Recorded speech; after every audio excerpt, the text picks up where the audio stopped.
আর এই মুহূর্তে যে খবরে নজর রাখবো, জম্মু কাশ্মীরের শোপিয়ানে জঙ্গি নিরাপত্তা বাহিনীর মধ্যে গুলির লড়াই। জম্মু কাশ্মীরের শোপিয়ানে সেখানে জঙ্গি নিরাপত্তা বাহিনীর মধ্যে গুলির লড়াই। গোপন সূত্রে যে খবর পাওয়া যাচ্ছে যে দক্ষিণ কাশ্মীরের শুক্রুকেলা অঞ্চলে জঙ্গিদের উপস্থিতির কথা জানতে পারে নিরাপত্তা বাহিনী। এবার সেখানেই তল্লাশি অভিযান চালানো হয় এবং এই অভিযান চলাকালীনই নিরাপত্তা বাহিনী এবং জঙ্গিদের মধ্যে শুরু হয় গুলির লড়াই। এলাকাতে দুই জঙ্গি আটকে পড়ার খবর মিলেছে, যেমনটা জানা যাচ্ছে শোপিয়ানে সেখানে নিরাপত্তা বাহিনী এবং জঙ্গিদের মধ্যে গুলির লড়াই। তল্লাশি অভিযান চলাকালীন এই গুলির লড়াই হয় দুপক্ষের মধ্যে।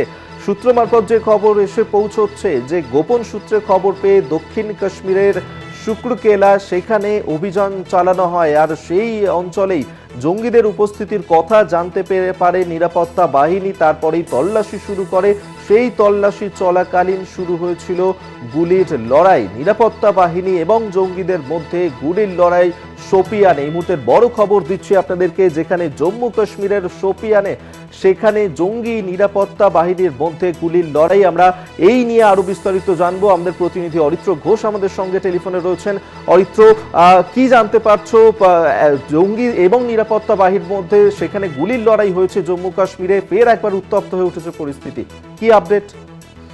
দেখো, জম্মু কাশ্মীর থেকে সন্ত্রাসবাদী শিকড় উপড়ে ফেলতে বড়সড় অভিযান সেনার, একই সাথে জম্মু কাশ্মীর পুলিশের অভিযান চলছে। অপারেশন সিঁদুরের মাঝেই মঙ্গলবার শোপিয়ানে অভিযান শুরু হয়।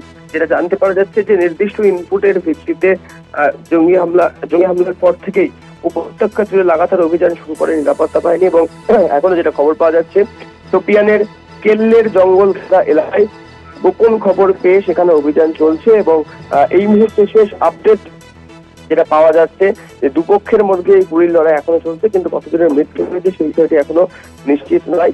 তবে যেটা সূত্র মারফত জানা যাচ্ছে যে ওই জঙ্গলে বেশ কয়েকজন জঙ্গি লুকিয়ে থাকার খবর পাওয়া গেছিল ইনপুট গোয়েন্দাদের তরফে, এবং সেই গোয়েন্দা খবর পাওয়ার পরে কিন্তু আজকে সকাল থেকে শুরু হয়েছে এই অভিযান, এবং একই সাথে চলছে গুলির লড়াইও।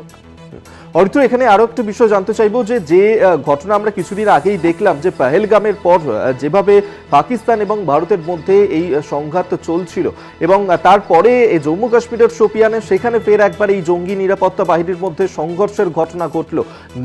নিরাপত্তা বাহিনী তারা কি অতি সক্রিয় হয়েছে? তারা কি আরো অনেক বেশি তৎপর হয়েছে এই জঙ্গি দমন করতে?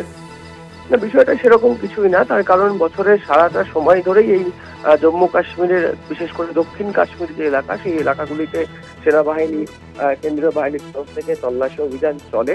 সেই মোতাবেকই সেই রুটিন তল্লাশি অভিযানই চলছিল। কিন্তু পহেলগাম হামলার পর থেকে একটু তৎপরতা দেখায় সেনাবাহিনী। তার কারণ যেটা জানা যায় সূত্রের মারফত এবং পুলিশের, সেনাবাহিনীর তরফ থেকে যেটা বলা হয়, জম্মু কাশ্মীর পুলিশের যে বিবৃতিও দেওয়া হয়, যে এই সমস্ত পহেলগামের যে জঙ্গিরা তারা মূলত দক্ষিণ কাশ্মীরের এই শোপিয়ান এলাকার দিকেই পালিয়ে গিয়েছিল।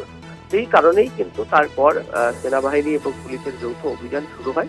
এবং সেই রকমই আজকেও সকাল থেকে নির্দিষ্ট কিছু ইনপুট পাওয়া যায় গোয়েন্দাদের তরফে, তারপরেই এই গুলির লড়াই চলছে। এখনো পর্যন্ত সেটাই খবর পাওয়া যায়।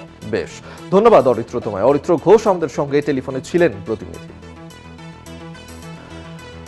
জম্মু কাশ্মীরের শোপিয়ানে জঙ্গি নিরাপত্তা বাহিনীর মধ্যে গুলির লড়াই। গোপন সূত্রে খবর পেয়ে তল্লাশি শুরু, এবং তল্লাশি অভিযান চলাকালীন শুরু হয় গুলির লড়াই। নিরাপত্তা বাহিনী এবং জঙ্গিদের মধ্যেই এই গুলির লড়াই চলে।